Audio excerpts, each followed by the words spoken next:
नमस्ते दोस्तों। जैसा कि आप जानते हैं कि पाटलिपुत्रा विश्वविद्यालय में पीजी में एडमिशन के लिए विश्वविद्यालय की तरफ से तिथि जारी कर दी गई है।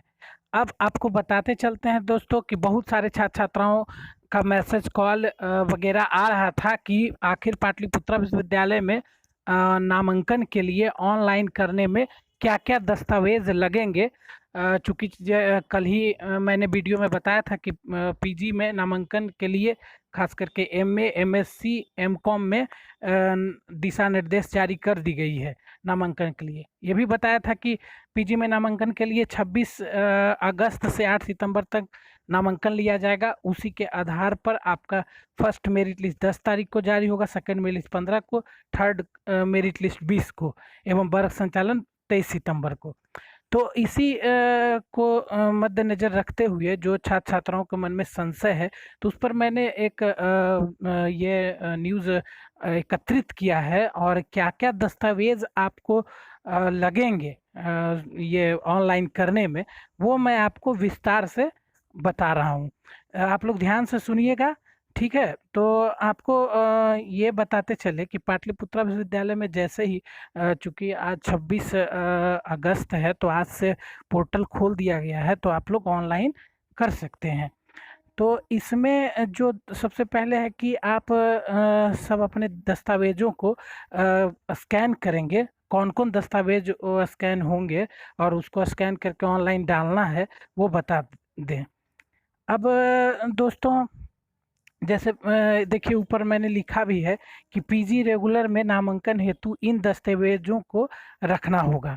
पहला, अंक पत्र, आप अंक पत्र 10वीं, 12वीं, स्नातक, यूजी, ये तीनों का अंक पत्र आप रखेंगे। और जब ऑनलाइन करेंगे तो ये सब स्कैन करके आपको डालना होगा ऑनलाइन में। दूसरा है मित्रों, कॉलेज परित्याग प्रमाण पत्र। अब जैसे स्नातक आप जहाँ से पास किए हैं, तो उस कॉलेज का आपको सीएलसी लेना होगा, ठीक है? यानी कॉलेज परित्याग प्रमाण पत्र, कॉलेज लिविंग सर्टिफिकेट। तीसरा है माइग्रेशन। इसको लेकर थोड़ा-सा आप ध्यान दीजिएगा, चूँकि माइग्रेशन क्या है कि अगर आप पाटलिपुत्रा विश्वविद्यालय से मान लीजिए कि अभी पाटलिपुत्रा का निकला है, पाटलिपुत्रा विश्वविद्यालय से ही आप अगर ग्रेजुएशन कंप्लीट किए हैं और आप इसी विश्वविद्यालय में आप नामांकन भी ले रहे हैं इसी विश्वविद्यालय के अंतर्गत, तो उसमें माइग्रेशन की कोई आवश्यकता नहीं है।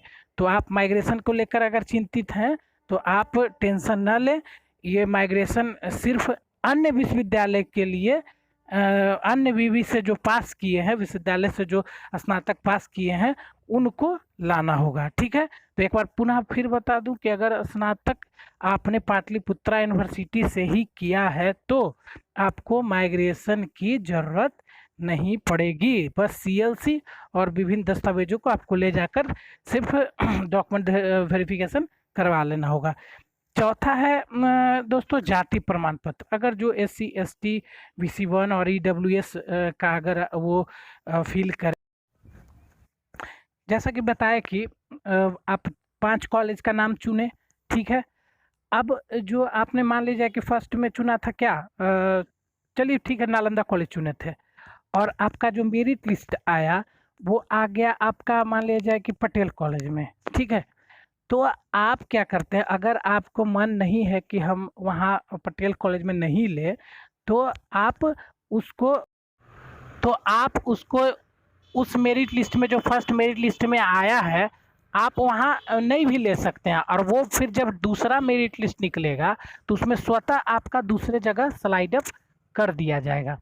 तो स्लाइड अप का मतलब यही है, स्लाइड अप का कोई ऑप्शन नहीं रहेगा, बल्कि आपका जो प्रथम वरीयता कॉलेज के बाद के कॉलेजेस में अगर आता है, तो आप नहीं मन है तो वहाँ नहीं भी ले सकते हैं और आपका दूसरे मेरिट लिस्ट में संभवतः दूसरा कॉलेज में आ जाएगा, ठीक है? तो और जो मान लिया जाए अगर जिनका जो 4-5 कॉलेज डाले और जो मान लिया पहले डाले फर्स्ट में नालंदा कॉलेज, और अगर फर्स्ट में ही नालंदा कॉलेज आ जाता है उनका मेरिट लिस्ट में भी, तो उनको हर हाल में उसमें एडमिशन करवाना होगा। अगर नहीं करवाते हैं तो उनका तीनों मेरिट लिस्ट में फिर नाम नहीं आएगा और फिर संभवतः उनको स्पॉट में अगर सीटें बची तो वो फिर ले सकते हैं। और दूसरा है आंशिक त्रुटि अगर हो, तो ये एक देख रहे हो टॉपिक, आंशिक त्रुटि अगर हो तो आप उसका चेंज महाविद्यालय स्तर से करवा सकते हैं। जैसे कि मान लीजिए कि पिता का नाम में आपका गलत हो गया, माता का नाम में आपका गलत हो गया, जब ऑनलाइन आप फिलअप कर रहे थे तो माँ का नाम में गलत हो गया, पिता का नाम में गलत हो गया, जेंडर में आपका कुछ गलत हो गया, आपका डेट ऑफ बर्थ में गलत हो गया, तो आप उसको महाविद्यालय में जब आप जिस महाविद्यालय में आपका जो आएगा मेरिट लिस्ट आएगा और आप जब डॉक्यूमेंट वेरिफिकेशन कराने जाएंगे तो वहाँ पर आप एप्लीकेशन देकर काउंटर में सुधार करवा सकते हैं, आप एप्लीकेशन दायर कर सकते हैं। ठीक है, तो आप जैसा कि जानते होंगे आंशिक त्रुटि वही कि जो पिता का नाम, माता का नाम, जेंडर, पता, मोबाइल नंबर, आधार संख्या, इतने चीज का आप करवा सकते हैं। और जैसा कि आपको पूर्व में ही बताए कि दूसरा है कैटेगरी बदलाव। कैटेगरी बदलाव थर्ड मेरिट लिस्ट के बाद ही संभव है। जैसा कि बताया कि स्पॉट राउंड के वक्त हो सकता है आंशिक जो त्रुटि है वो संशोधन के लिए दिया जाएगा, उसमें आप करा सकते हैं। स्पॉट राउंड भी जैसा कि आप जानते हैं, जैसे ग्रेजुएशन आप किए होंगे तो आपको पता ही होगा, जिनका भी मेरिट लिस्ट नहीं आया तो फिर स्पॉट राउंड वो लास्ट में चलेगा। ठीक है, स्पॉट राउंड में वही विद्यार्थी एडमिशन ले सकते हैं जिनका कहीं भी मेरिट लिस्ट नहीं आया या कैटेगरी के अनुसार गलत हो गया था, तो फिर आंशिक संशोधन करके फिर स्पॉट राउंड में, उसमें यही है कि अगर सीटें बचती है तभी हो पाएगा एडमिशन, अन्यथा फिर तो कम चांसेस है। तो यही है, बाकी आप समझ ही गए होंगे। आगे इसी तरह का न्यूज़ के लिए आप सब्सक्राइब कर दें, क्योंकि सब्सक्राइब करने के बाद कोई भी नोटिफिकेशन जो होगा वो आपको स्वतः चल जाएगा। धन्यवाद।